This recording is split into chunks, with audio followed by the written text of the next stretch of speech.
Okay, let's get started. Apologize for running a few minutes late. Had some technical difficulties up here. Let's talk about assignment 10 for a moment. Any questions there? Remember, this is system integration between our Python code and our simulator. Everything going along smoothly? So far, so good? Okay, so again, on Tuesday, we will talk about the final projects, and you can have a look on the Core 10 wiki page. There's a whole list of projects that students have tackled last year. As we've gone along through the course so far, I've tried to point out a few ideas that might also be worthwhile pursuing in your final project. Okay, so let's get back to the theme of challenges. We're looking at these open questions in the field. And in the last few lectures, we've been tackling the issue of what makes for a good genotype to phenotype mapping. We have some data structure, and we have a population of those data structures. They're under evolutionary control. Each one of those data structures is a genotype that is being translated or mapped in some way into a phenotype, which might be a robot. It might be an image like we saw last time with HyperNeat, might be whatever, which is the thing to which we are assigning fitness. And around we go. And we're trying to come up with a mapping that makes our overall population evolvable, meaning that it's easy for evolution to continually produce phenotypes that have higher and higher fitness. And this is an open problem in the field because nobody knows what a really good mapping is. But we've looked at a few in the last few lectures that attempt to do this. In lecture 14, we looked at a developmental mapping that I developed a few years back, where instead of the genotype specifying a fixed phenotype, we had a genotype that was growing a phenotype over time, right? We had a phenotype that was developing from a simple robot into a more complex robot. Last time, and we'll come back to this today, we tackled two genotype to phenotype mappings, the NEAT mapping and the HyperNeat mapping.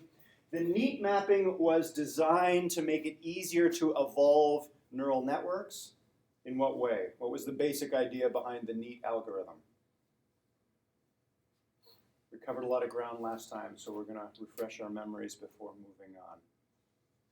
What was different about the NEAT algorithm compared to a lot of the other evolutionary algorithms we've seen so far? Instead of throwing it randomly, it combined things to create sort of speciation. So there is speciation in NEAT, which we didn't talk about too much last time. What was special about NEAT that we focused on last time? It allowed you to line things up, make crossover, line the genes up, so you can cross over genes that came from the same ancestor gene. That's it, right. So what the NEAT algorithm does is allow you to take two neural networks and line up the genes or the parts of the neural network so that when you combine parts of two neural networks, two parent neural networks to produce a new child, there's a higher likelihood that that crossover event is going to produce a child that has higher fitness than either of the parents.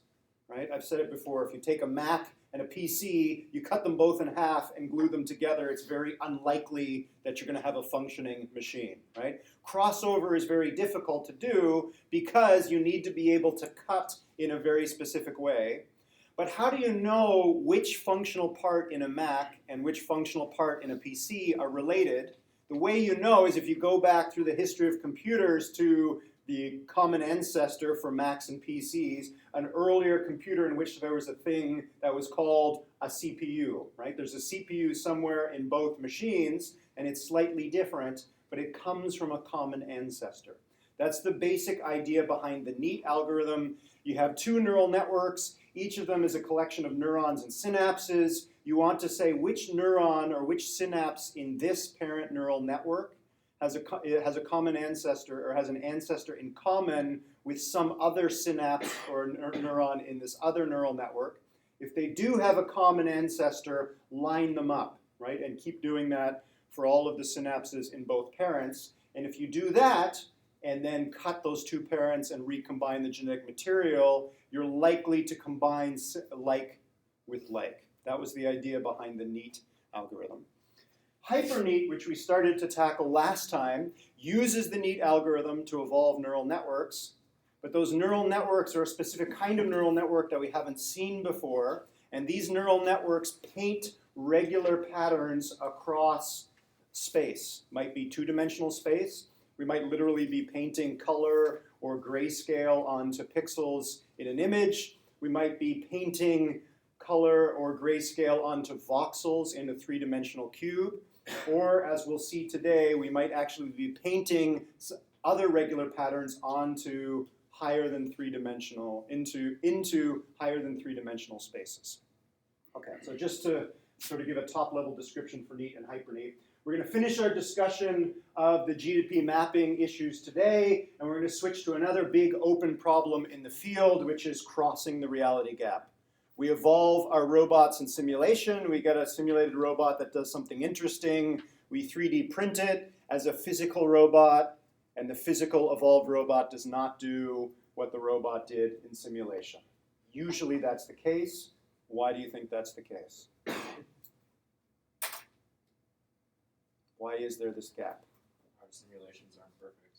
Our simulations, right, they're never going to be perfect, right? If they were, we wouldn't need them. We do everything in reality. Okay, so we'll come back to the reality gap in a moment. Let's go back to our discussion about NEAT and HyperNEAT. So again, we just kind of went over this. What NEAT was designed to do is deal with this competing conventions problem.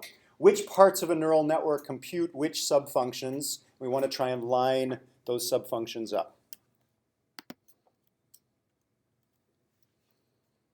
Okay.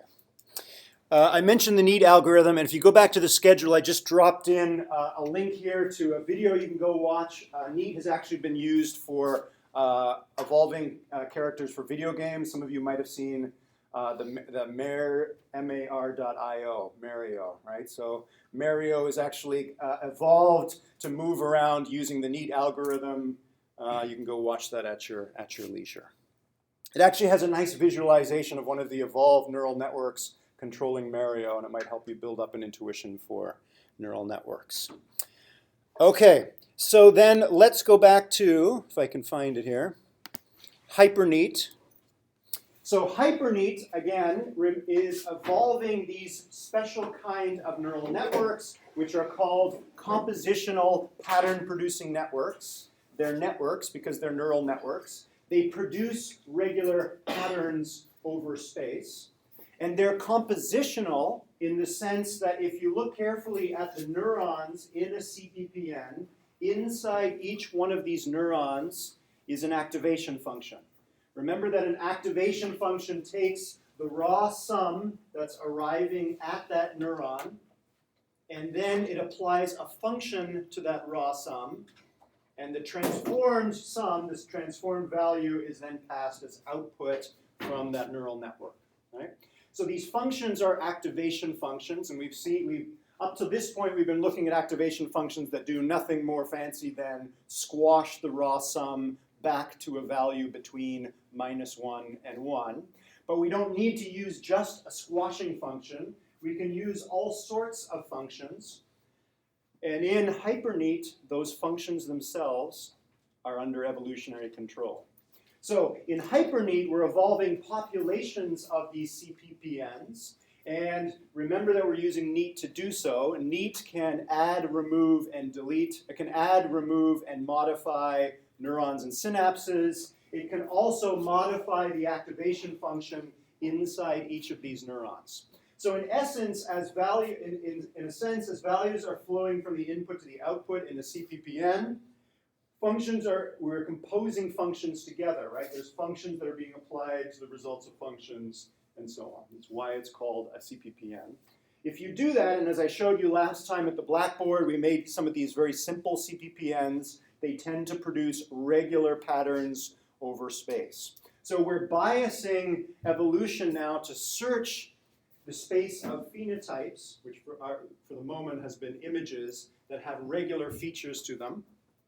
Last time I tried to show you PickBreeder, and I managed to get it up and running for this time. So let's have a look at what this actually looks like. You can go and try this out yourself at pickbreeder.org.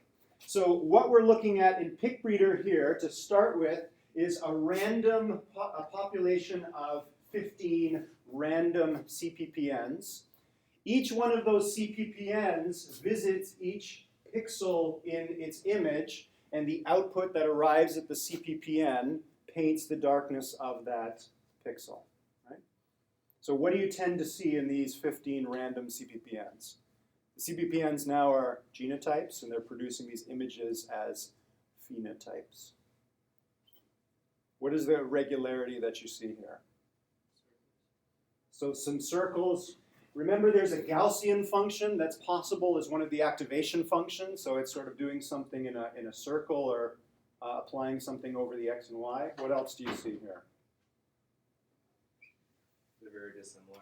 They're very dissimilar. So we're starting with 15 different random CPPNs. Notice that the CPPNs are random, but the images are definitely not random, right? You don't see white noise here. You're already seeing regularity. Okay. So the nice thing about PicBreeder is it's a way to demonstrate what CPPNs do, and it's embedding, in PicBreeder they've embedded HyperNeat in an interactive evolution framework. So there's a few of these out there on the net, interactive evolution. So interactive, obviously, in the sense that we're going to evolve these population of 15 CPPNs now, but we're going to do it in an interactive manner. So I'm going to pick a few of these images that I like.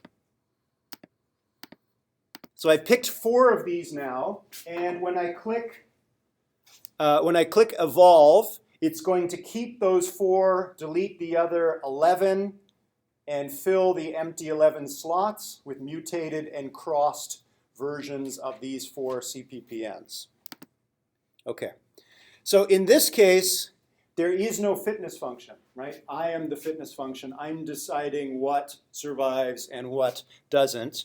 And if you watch as I continue on doing this, you'll get a feel for the kinds of patterns that are produced by CPPNs. You'll see regularity in the sense of gradients, right? There are these regular gradients over time. We've got these circles, which are probably produced by Gaussians.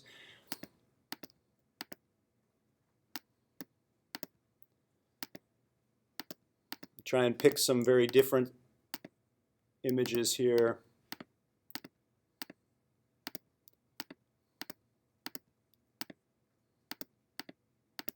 Takes a while to get this going.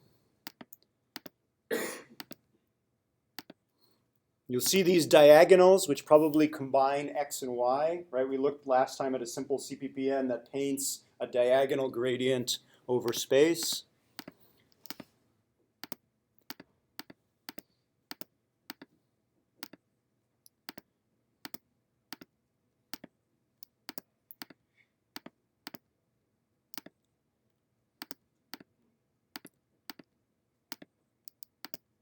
There we go.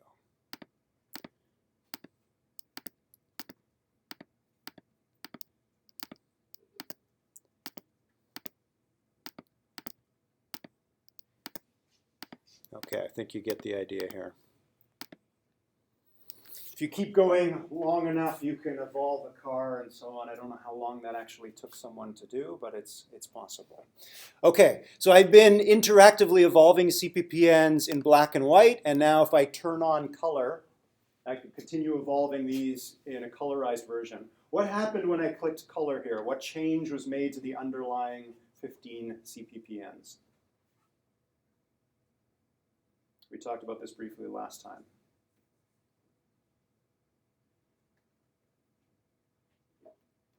It went from having a single grayscale output to a 3 RGB output.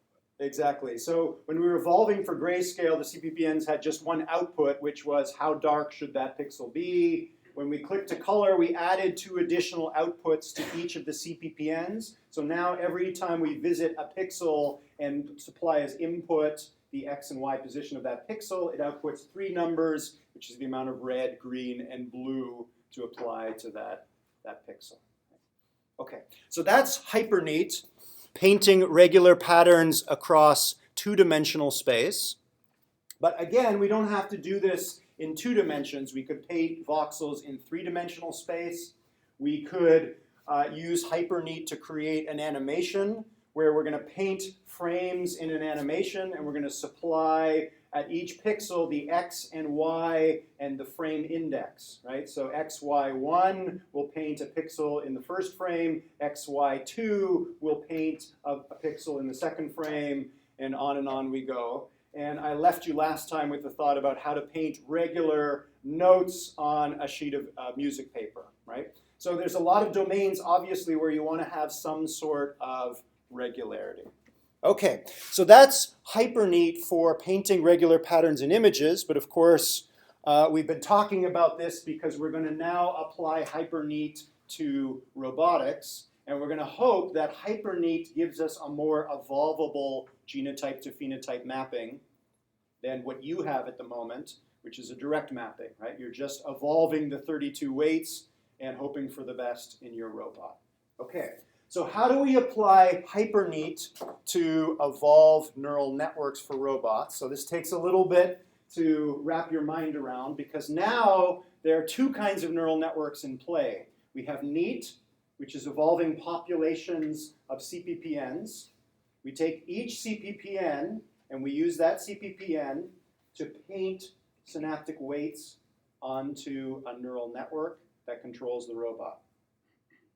Yeah? Okay, so here's the neural network that we're going to use. This is and I'll show you one of the videos just so you can see how this works. Let's see here. Okay, so we're going to evolve neural networks for a familiar-looking robot. We have a quadruped here. This quadruped's a little bit different from yours. This quadruped has one hinge joint at each of the four shoulders and one hinge joint at each of the four elbows. Yeah, pretty much like what you have. We'll come back to the videos in a moment. The neural network that controls this robot is embedded in three-dimensional space, because in a moment we're going to use HyperNeat to paint synaptic weights onto this neural network. The input layer is this two-dimensional slice through three-dimensional space. The hidden neurons are at this two-dimensional slice in three-dimensional space, and the output neurons are at this two-dimensional slice in three-dimensional space. Okay. Then we have each row here corresponds to each of the four legs, and each column in the input layer corresponds to the sensors themselves. So here's the sensor that's recording forward and back rotation of the hip. So this neuron here reports the proprioceptive information, or what is the current angle of the hip that attaches leg 4 to the main body. This one takes as input the current angle of the hip that connects leg 1 to the body, and so on. So we have 4 proprioceptive sensors here. We have 4 proprioceptive sensors here, which is the input and output of the hip. I'm sorry, I misspoke. There's actually 2 hinge joints, one that swings the hip forward and back, or swings the leg forward and back, and the other one that swings the leg inward and outward, and then a 3rd rotational joint at the knee. Right? So we have 12 proprioceptive sensors here that are getting current angles of the 12 motorized joints that make up this robot. Let's see, what else did they throw in there? Like you, they have 4 touch sensors in each of the 4 feet, and they threw in some additional sensory information here, which is what is the current pitch, roll, and yaw of the main body. And then finally, they put in a sinusoidal signal. We've seen that before. What is that? What is a neuron called that outputs a sinusoidal pattern into the neural network? And where did we see this before?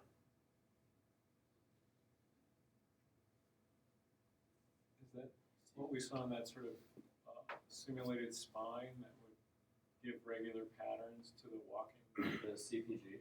That's right. So the CPG, or central pattern generator, which we saw when we looked at the evolved hybrid dynamic walker, right? So it was inputting a regular pattern that influenced the frequency at which the robot walked down the declined plane, right? So we've seen that before. We know that can be useful, so they just sort of threw it in here. Okay, so we have 5 times 4, we have 20 input neurons, And all of these input neurons may be connected to the 20 hidden neurons. The 20 hidden neurons, in turn, are connected to just the 12 output neurons here, which dictate what is the next desired angle of that joint, right? Not that dissimilar from what you have now in your simulation. Okay, so obviously the neurons are drawn here, but not the synapses. So now we're going to have to visit each of the synapses like we visited each pixel in an image, and we're going to paint a weight onto each synapse that we visit. So imagine we have a CPPN. We're going to use it to paint synaptic weights onto this neural network. This neural network is embedded in 3 dimensions, so it seems the simplest thing we could do is look at the synapse that connects this neuron to this neuron, take the midpoint of that synapse in 3-dimensional space, and feed that as X, Y, and Z into the CPPN. We just have one output from the CPPN. That one output is the weight that's assigned to that synapse. You'll notice that they actually did not do that. What they're actually doing is painting synaptic weights inside a 6-dimensional space, which is a little bit hard to wrap your mind around again. They feed in not the X and Y and Z coordinate of the synapse, but the 6-dimensional coordinate of the position of the outgoing neuron 1 and the arriving neuron 2. Why did they go to 6 dimensions? Why didn't they just stick with 3 dimensions and take the 3-dimensional position of the midpoint of each synapse?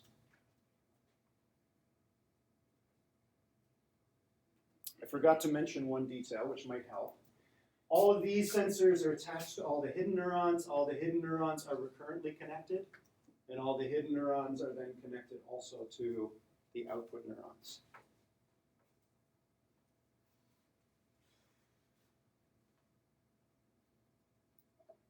If you just use the midpoint, you get the same point for different synapses. Exactly. For example, the diagonal ones. That's it, right? So if you think about, if you visualize this, you can find pairs of synapses that cross and have exactly the same midpoint. If that's the case, what's going to happen for those synapses, regardless of the CPPN that you have?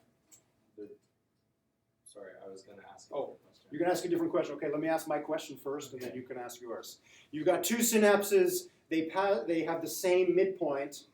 What's going to happen to those 2 synapses when the CPPN comes through and paints weights onto them? They're going to have the same weight. They're going to have exactly the same weight because they have exactly the same midpoint, right? But if you think about 2 synapses, they all have unique positions for incoming and for outgoing and incoming neurons. The easiest way to think about this is if you think about this at the hidden layer, right? So if everything is recurrently connected at the hidden layer, this neuron is connected to this one, and this one is connected to this one. Obviously, those 2 synapses have exactly the same midpoint. So no matter what your CPPN is, those 2 synapses are going to always get exactly the same weight. And maybe that's not a good solution, right? So by going up to 6 dimensions, we're giving evolution more freedom. Okay. So what exactly is each thing in that CPPN2 weight? Like, what is the X1? What is the Z1? Is the X1 the, like... So I'm sorry, so the X1, Y1, and Z1 is the coordinate, is the 3-dimensional position of the source neuron, right? So if you think about each synapse, right, it has the neuron where it started and the neuron that it attaches to, right? So it's the X, Y, and Z coordinate of the outgoing neuron, and X2, Y2, and Z2 is the 3-dimensional coordinate of the neuron that the synapse arrives at. Make sense now? Yeah. Okay, so here we go, right? So we're evolving populations of CPPNs with NEAT. Each CPPN is painting weights onto a second neural network, which controls the robot. That second neural network is embedded in 3-dimensional space, but from HyperNeat's point of view, from the CPPN point of view, it's painting regular patterns inside a 6-dimensional hypercube. All right, there's a mouthful for you. Everyone clear on what's happening here? So clearly this is a pretty complicated genotype to phenotype mapping. So as good computer scientists, you should all be asking the question that, all right, you better justify all this complexity. There better be a good reason for going to all this effort, right? Okay. Okay, we just answered this question. Why do this if need already evolves neural networks? Why would we do this? Because remember that hyperneat is producing regular patterns, right? So the underlying assumption here is that maybe it makes sense for neural networks that control robots to have a regular pattern of synaptic weights across the neural network, not unlike the regular patterns we see across two-dimensional space in the images here. When you evolve your 32 synaptic weights, there's no bias towards a regular pattern, right? They're all over the place. Evolution might eventually hit on a set of 32 synaptic weights that has regular patterns in it, but it might take evolution a very long time to do so. Okay, so here's a picture again of the regular quadruped. So we want to actually now, or the authors wanted to test, does this complicated genotype to phenotype mapping actually increase evolvability over a simpler genotype to phenotype mapping? So they created a simpler mapping which they call FT-neat, or fixed topology neat. So they're still using neat. So they're still using neat now, but neat is going to just go directly to the neural networks that control the robot. So we're going to use neat to evolve the weights for this neural network. It's called fixed topology because in this case they sort of constrained FT-neat to not add, remove, and delete synapses or neurons. We already have all of the neurons that we want, and we have all the synapses that we want. So just go ahead and evolve this. So here's our simpler genotype to phenotype mapping, and we're going to compare it to the hyperneat mapping that we just described. Okay. Here's the results, which again, luckily for the authors, they went to all this effort. Clearly, hyperneat is much more of an evolvable mapping than FT-neat, right? We've seen this kind of picture many times before. We've got our fitness curve here. So they did many independent runs of hyperneat and many independent runs of FT-neat, and they looked at what was the average fitness in those multiple runs at each generation. So they ran those multiple runs for 1,000 generations, plotted the average fitness, and you can see that hyperneat manages to evolve robots that run 6.5 units from the origin, and on average, FT-neat only evolves robots that only travel half as far. Why is that the case? Well, let's see if we can figure this out. Let's look at a few videos now of these evolved controllers. So the first one that I'm going to show you is the best controller that was evolved using the simpler mapping. FT-neat. Here we go.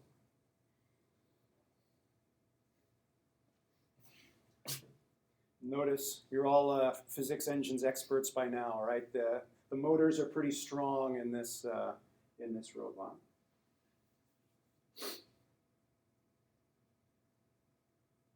Remember the Ministry of Silly Walks, right? It's frolicking, yeah, okay. Okay. That's the best solution from FT-neat. Let's now switch to the more complex solution.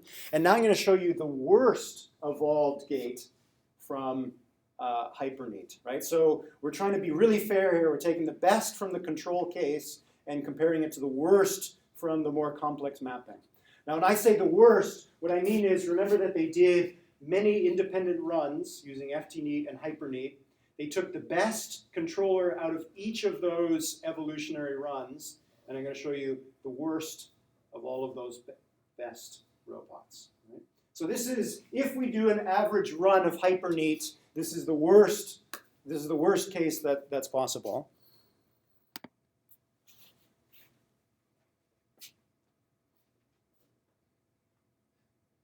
the worst result from HyperNeat is better than the best result from FTNeat.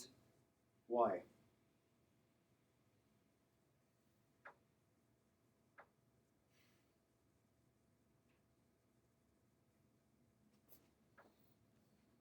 I'll show you this one again. This is back to FTNeat. What's the difference between these two gaits? Regular patterns between the legs. There's regular motion between the legs, right? So now in retrospect, it seems kind of obvious. You take a neural network, you paint regular patterns across the synaptic weights, and that tends to produce more regular motion in this case, the 12 motorized joints. So from a robotics point of view, this idea that HyperNeat produces regular patterns across space is very useful. It produces more, it gives us a more evolvable system. So I just showed you the worst solution that came from HyperNeat. Let's look at the best solution that came from HyperNeat. Same thing, you're getting a regular pattern. The one that I just showed you is pronking, right? This is when a four-legged animal, all four legs are moving in phase. In this case, 3 of the legs are moving in phase and 1 of them is out of phase, which you don't see in nature, but clearly that's also a pretty good solution.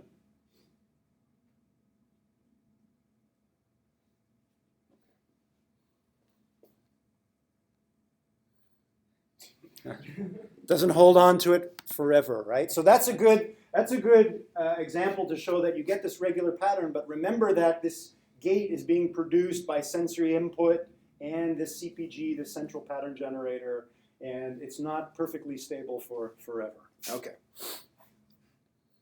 Okay, so the authors went to all this effort to make a very complicated genotype to phenotype mapping, but it definitely shows that it is worth it to go to all this effort.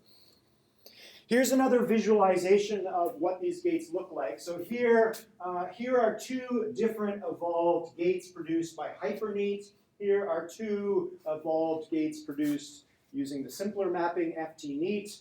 If you look carefully, you'll see that there's 4 lines in each of these, which correspond, I think, to the 4 hip joints. Doesn't matter, we could have put all 12 on and you see basically the same pattern. So this one looks pretty familiar. Which one is this? Which gate is this?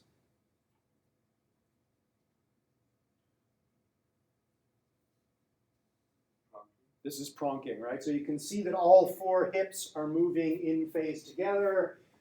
I think this is the other one that I just showed you, which 3 of the lines are more or less in phase, and there's 1 other line that is out of phase. That's the second gate that I just showed you. And you can see that the 2 gates here, 2 evolved gates for FTNeat, there's not much rhyme or reason here, right? Everything's moving out of phase. Let's do a little bit of evolutionary analysis now. This is a useful tool which you might want to use in your final project. We can measure evolvability by just comparing the fitness curves, but we might want to know what is it, how exactly did evolution produce these more fit solutions.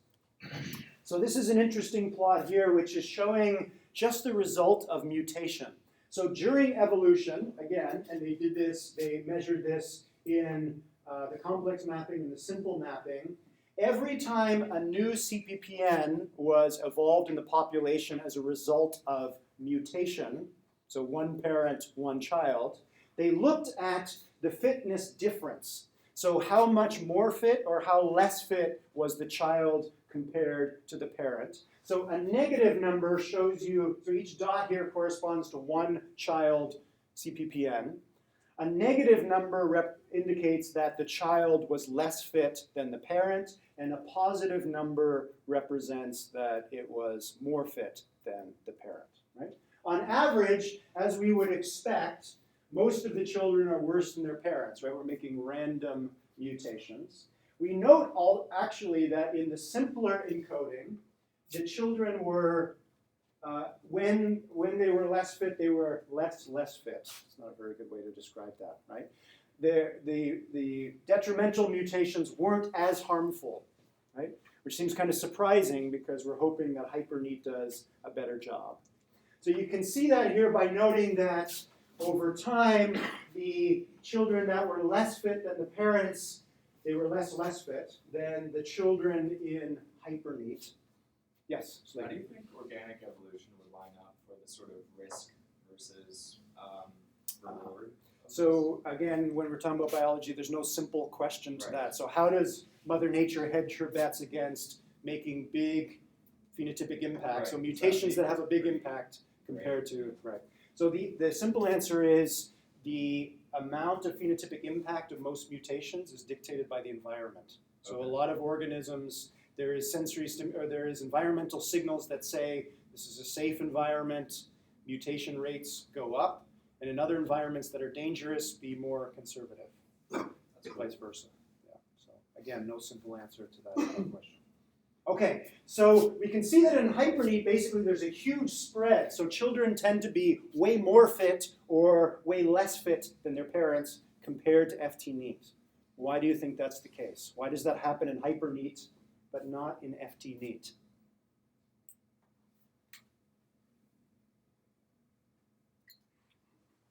Make the search greedy. Sorry? Make the search greedy for higher fit. It could be, but we're not even talking about evolution now. We're only talking about the spread in mutation, right? So I want you to think about the genotype to phenotype mapping.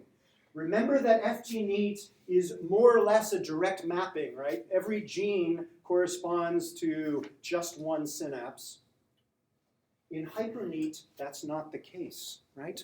So in hyperneat, if you go back and have a look at one of the CPPNs for a moment, imagine a mutation occurs to one of these synapses.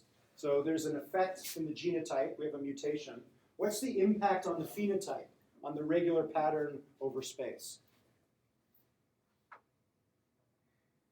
If there's a change to one number over here, like one synapse, is there a corresponding change to just one pixel in the phenotype? Definitely not, right? Whatever change occurs here is going to be smeared across some or most or all of the image, right? Hyperneat is an indirect mapping. Okay, so hold on to that. Why does that explain the larger spread in mutation impact in hyperneat? Because it's affecting more of the,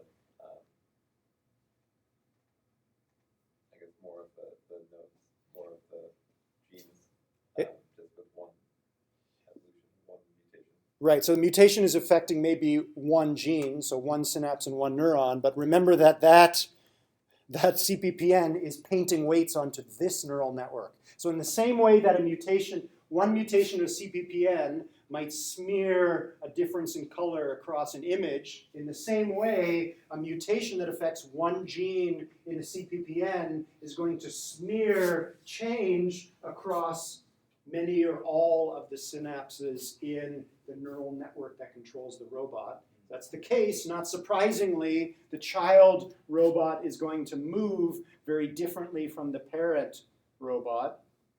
If it moves very differently, the fitness is also going to be very different. Make sense?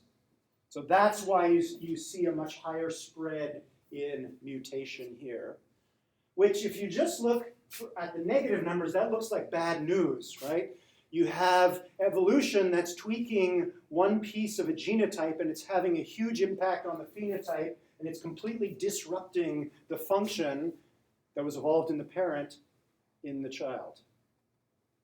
But it's not bad news because now if we look on the positive side, there are quite a few cases where there's a mutation that occurs to one neuron or one synapse, makes a big change across all the weights, and produces a child that is way better than the parent. Perhaps we have a parent that is pronking at some velocity.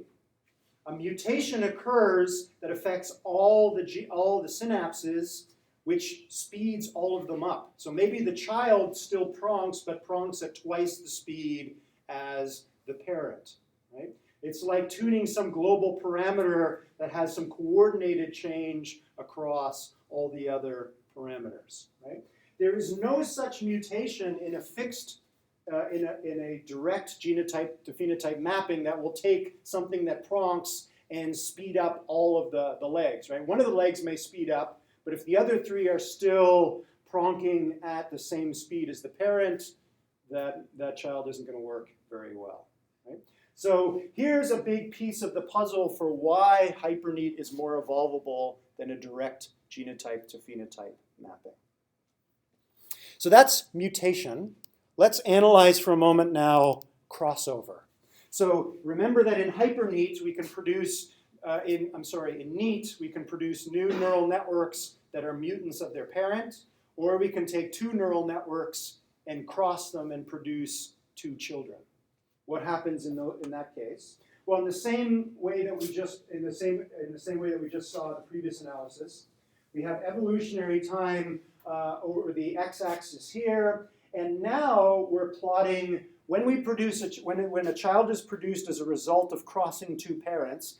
There are three possibilities. Either that child's fitness is lower than both the parents, its fitness is higher than the fitness of both parents, or the child's fitness falls somewhere between the fitnesses of parent 1 and parent 2. Let's now count up at each generation the fraction of those cases. So if we look at, for example, let's just look at the purple solid line and the purple dashed line, which is recording the fraction of children that were more fit than both parents. And we can see, not surprisingly, that that doesn't happen too often, 30% of the time, for both hyperneat, the solid line, and the dotted line for FT-neat. So not much difference there.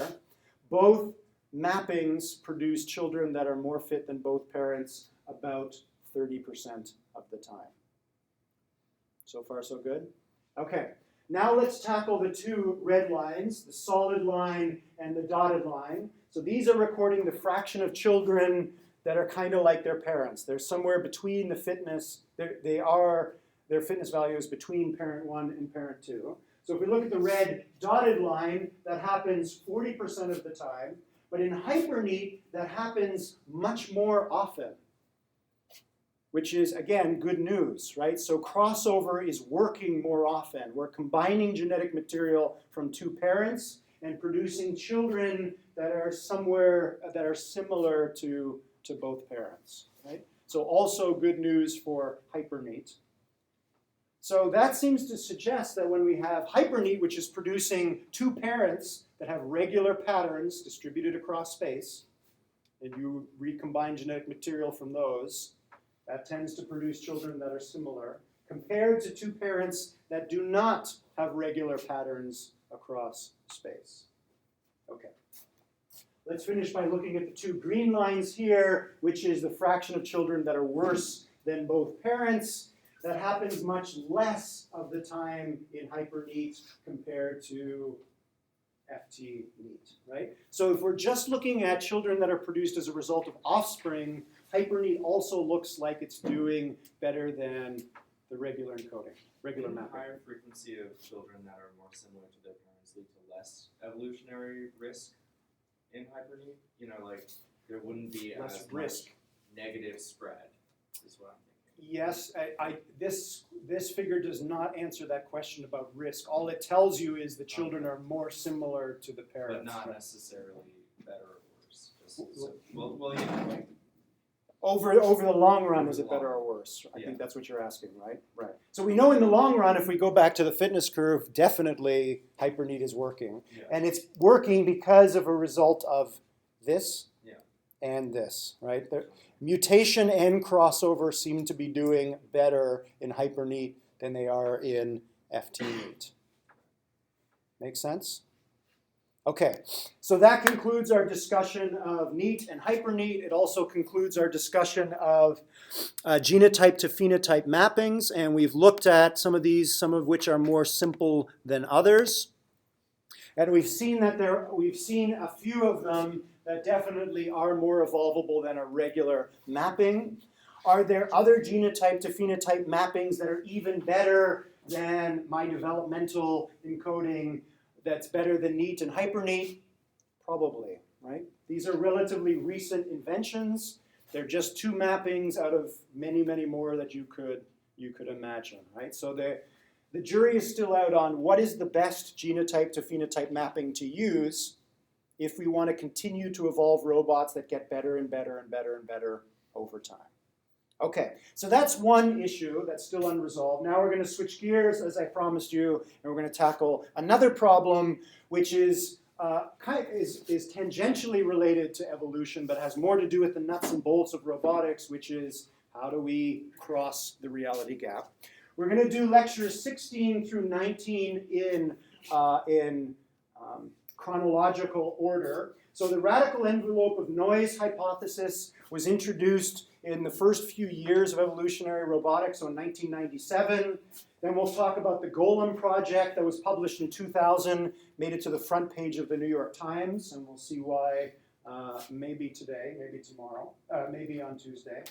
We'll look at the Resilient Machines project. This was a project that I was involved with in 2006. And then we'll look at transferability, which was just published a couple years ago. So again, there are these solutions that are being published in the literature about how to automatically transfer our evolved robots from simulation to reality.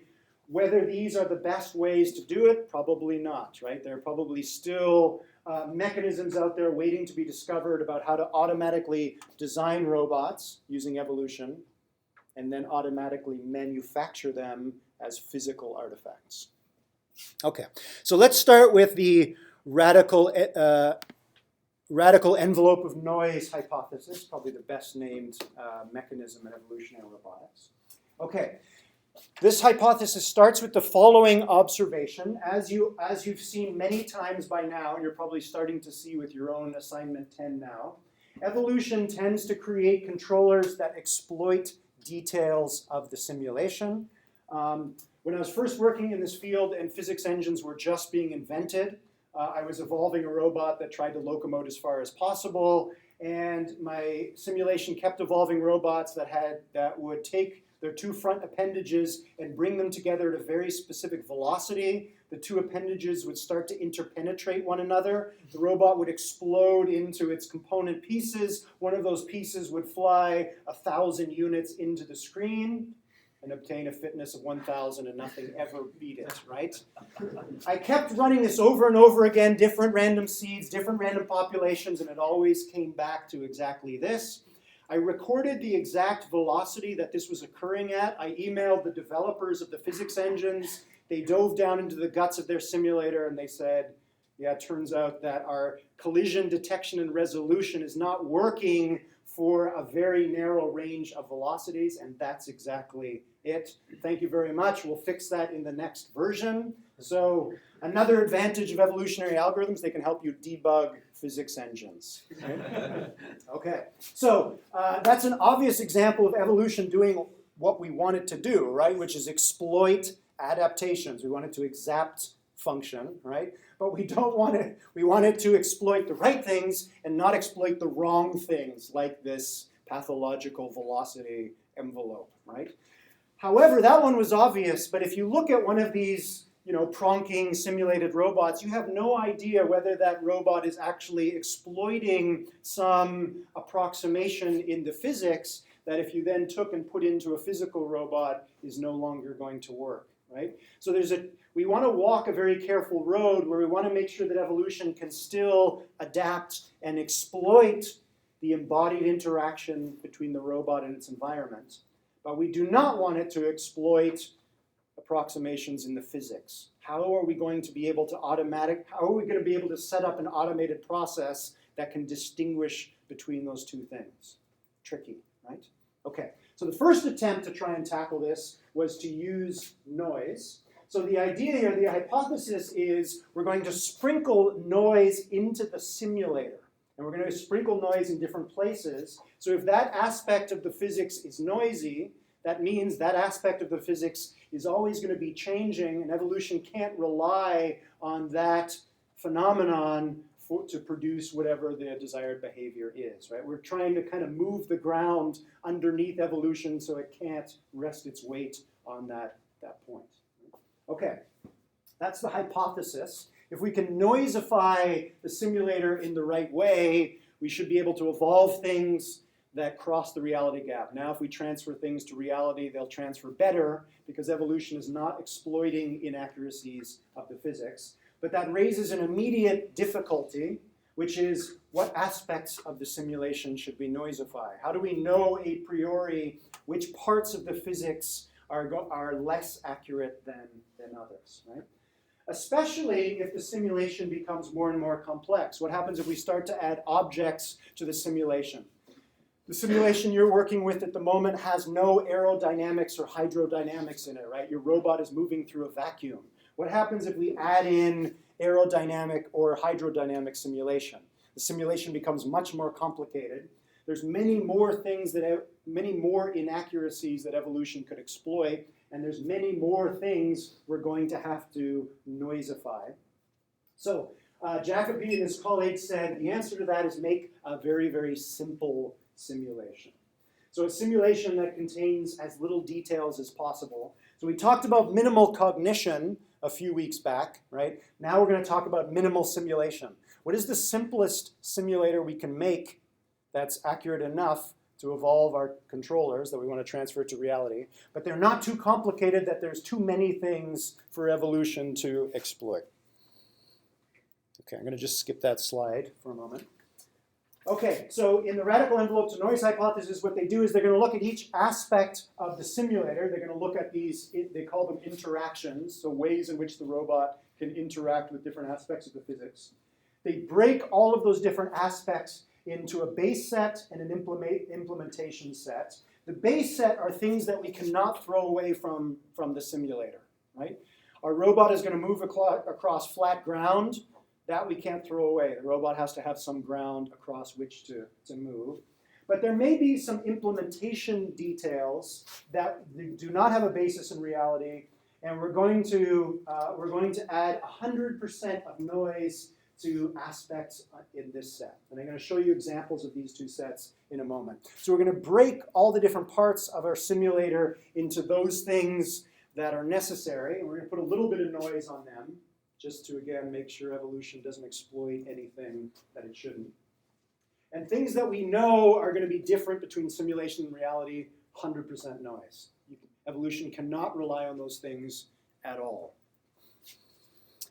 Okay, again, this was an experiment that was done back in the 90s when most evolutionary roboticists were working with a little two-wheeled Kepler robot. So we're back to our Kepler that has two-wheeled. It has two wheels here. It has 8 infrared sensors. So the infrared sensors detect distance of objects from the sensor. And there are also 2 ambient light sensors. So one light sensor on the left and one light sensor on the right. In this case, they evolved a robot to solve a classic problem that comes from psychology and ethology, or the study of animal behavior, which is how does a rat, or in our case, a robot, do in a T-maze. So the T-maze experiment works as follows. We put our robot at the base of the T. The robot starts to drive forward, and halfway up the stem of the T, we're going to turn on a light either on the robot's right, in this picture, or on the robot's left. The robot drives past the light. It can no longer see the light. So imagine that this flashlight is flashing through a small aperture in this tunnel. So by the time the robot gets to the junction of the T, it can no longer see the light, and it has to turn in the direction that it saw the light. So the T-maze was designed by biologists and psychologists back in the day because it's a classic problem that requires memory, right? You get to the junction, which side was the light on? I'm going to turn towards that side. Turns out that there's a fundamental flaw in this T-maze. It's not relevant to our problem here, but just as an interesting thought experiment. We've been spending a lot of time talking about embodied cognition, right? The fact that the robot has a body that can push against the world and observe how the world pushes back. And often that interaction with the environment can take the place of internal mental representations. A lot of focus in robotics and AI has gone into the brain, right? In this case, how do we test whether an animal is able to remember? Well, you can put it in the T-maze, and if it solves the T-maze, clearly that animal has memory. Same thing with the robot. Turns out, though, if you think about this carefully, there is a way to solve this task without having to remember, because you have a body, you can push against the world and observe how the world pushes back. Okay, so for students of embodied cognition, let's see if you can figure this out.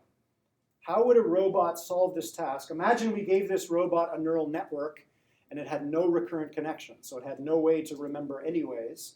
It's going to have to rely on something else to try and solve the problem. So if you get sensory input from the right, just turn on that motor, and otherwise it'll just always be going, if you get light this way, go that way. If you get light that way, go this way. Exactly, right? So the moment you hit light here, set the differential a little bit, Yeah. right? So then you just turn, and then you turn in the right way when you get there, right? You describe a curve that ends up going into the right branch of the T. It's like the robot that speeds up in light is not afraid of the light. It's like the Bradenburg vehicle, right? When you see light on the right, alter your movement so you're not going straight up the stem of the T, but maybe you're off at an angle. That is one of the valid solutions. The other one is when you see light on the right, turn to the right, and then follow the right-hand wall, right? Or when you see light on the left, immediately turn to the left and follow the left wall.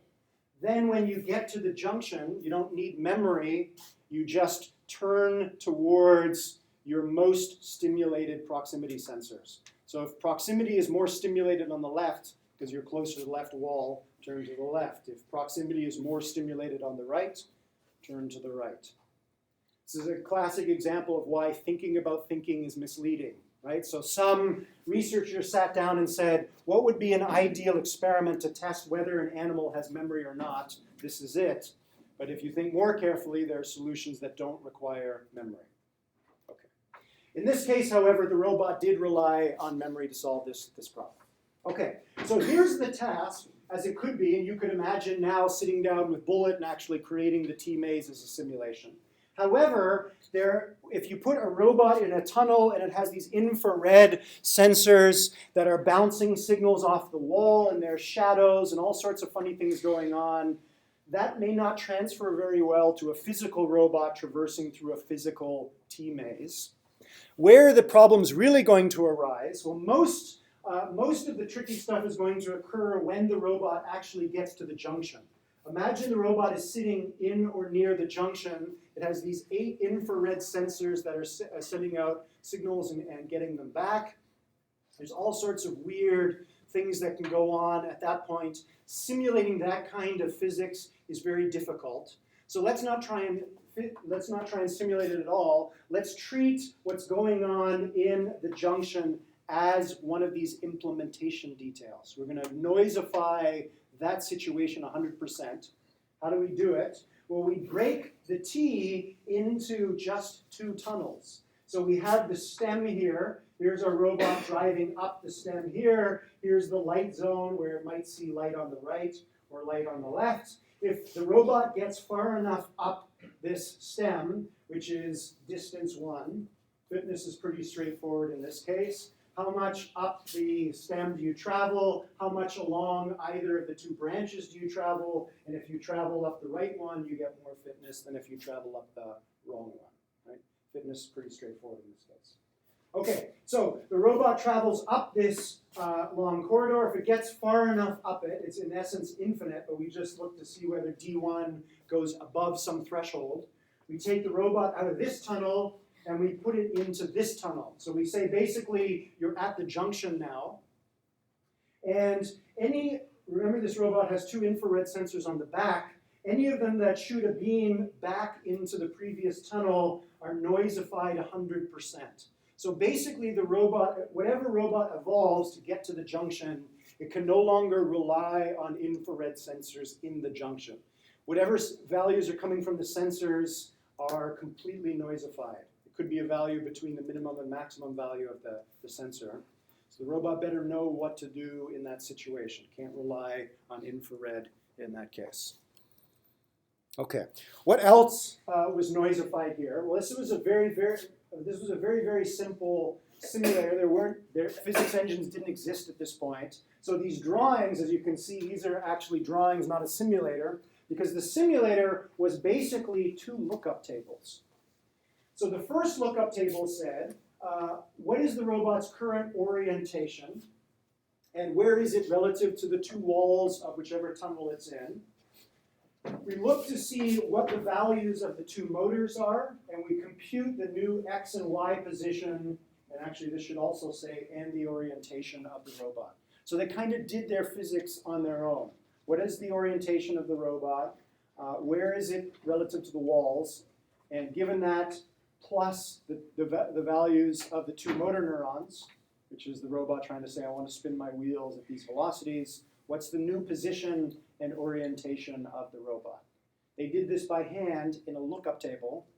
Now, in Bullet, this is done for you under the hood using a much more complicated computation. Okay. The second lookup table was a way to simulate the IR sensors. So this worked by saying, what is the robot's orientation and distance from one of the walls, so D, represented by dy here. And we use our high school trigonometry to figure out what is the length of the infrared beam that would result if the robot was at that orientation and that far from the wall.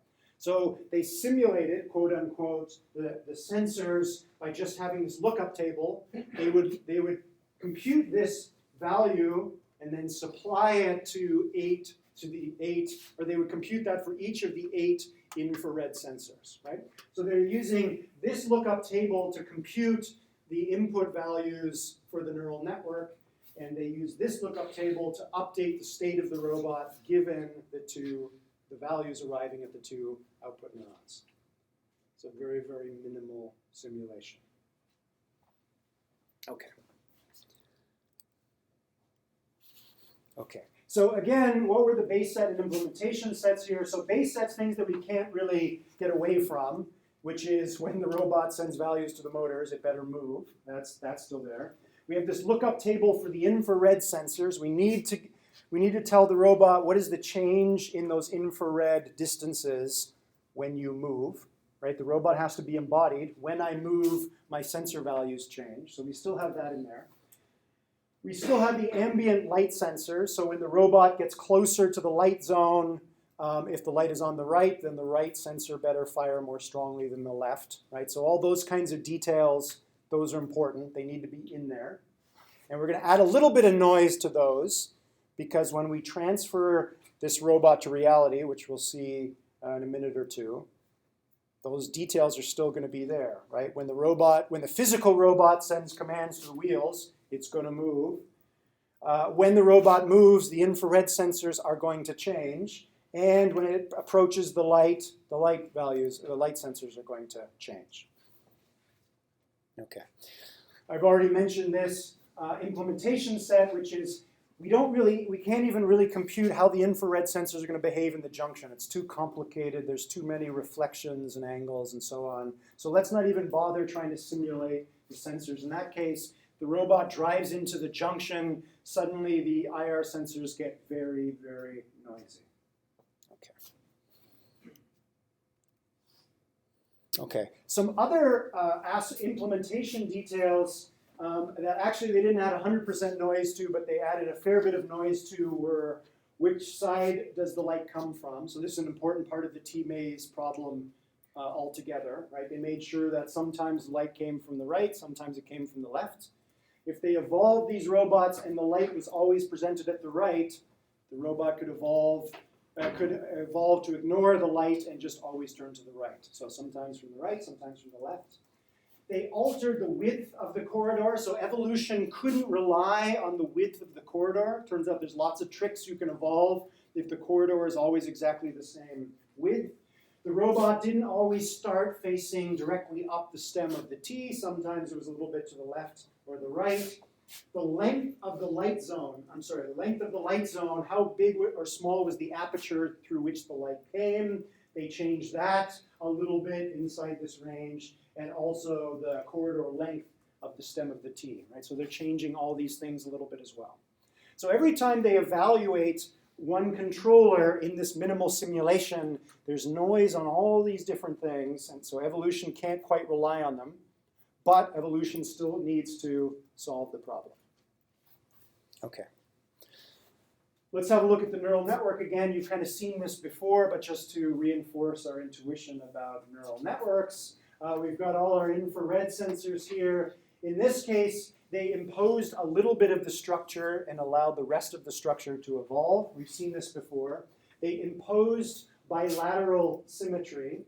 So what they had evolution do was to only evolve one half of the weights, so the left side, and then whatever evolution set for the weights on the left were copied to the weights on the right. They're imposing bilateral symmetry. Right? We know by this point that is always a good solution for our robot. We can see that there are some evolution. In this case, this is an evolved controller. In this case, it found a few inhibitory connections and also a few excitatory connections. This evolved controller does not rely on any of these embodied tricks. It actually does remember which side the light is on. Where is that memory here? Where in this neural network is the memory that, oh, the light was on the right or the light was on the left?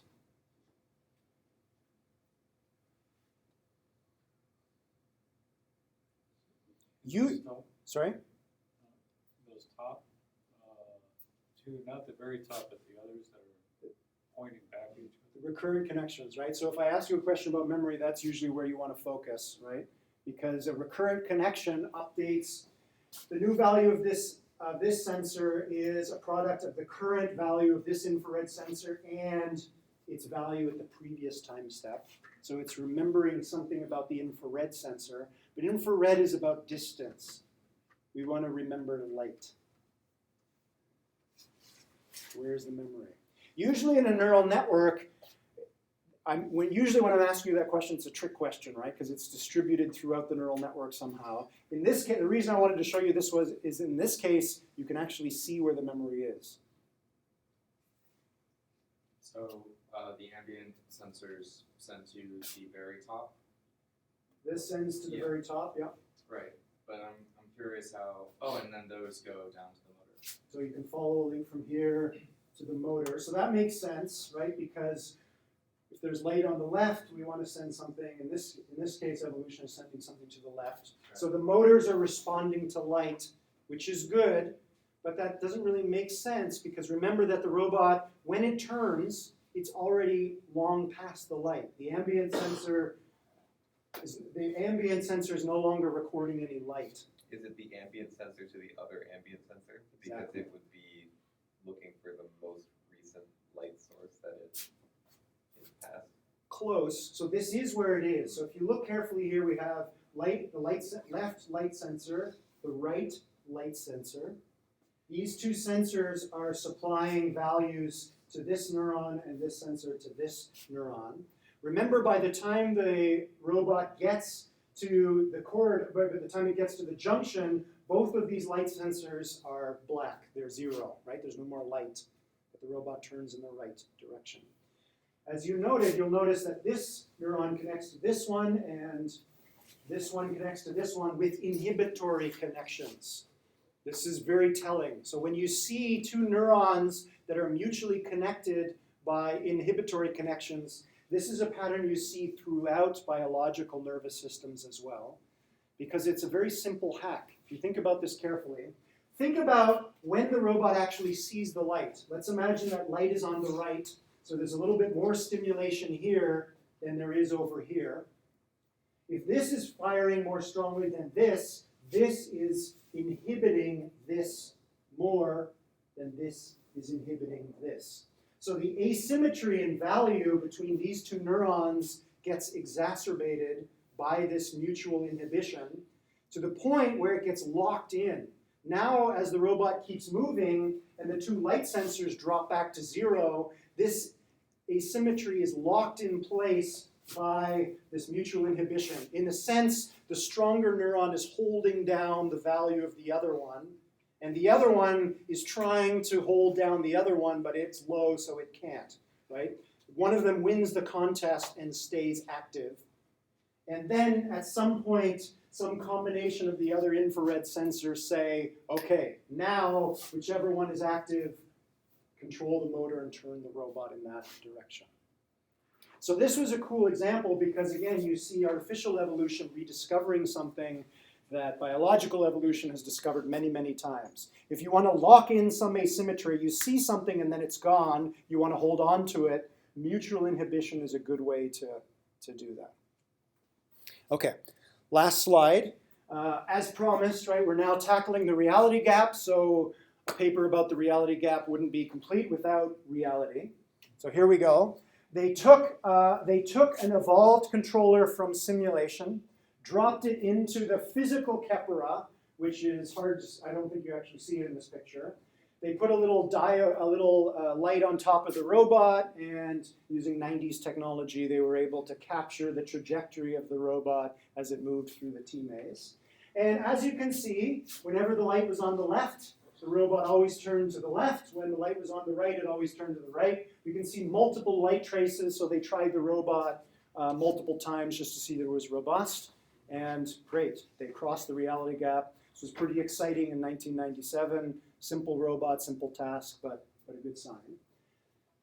Then they widened the corridor and reran exactly the same robot, and it still does the right thing, which tells us that evolution is not exploiting the width of the corridor, right? This solution is robust to that particular change in the environment.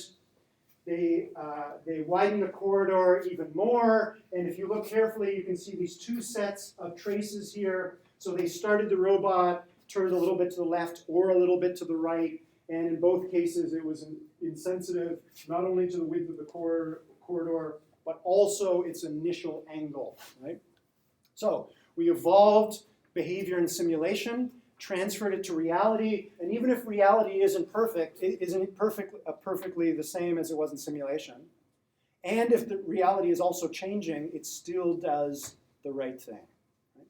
Okay, so this is a good start, but obviously this only works in a very simple case. We'll look at some more complex robots and simulations next Tuesday.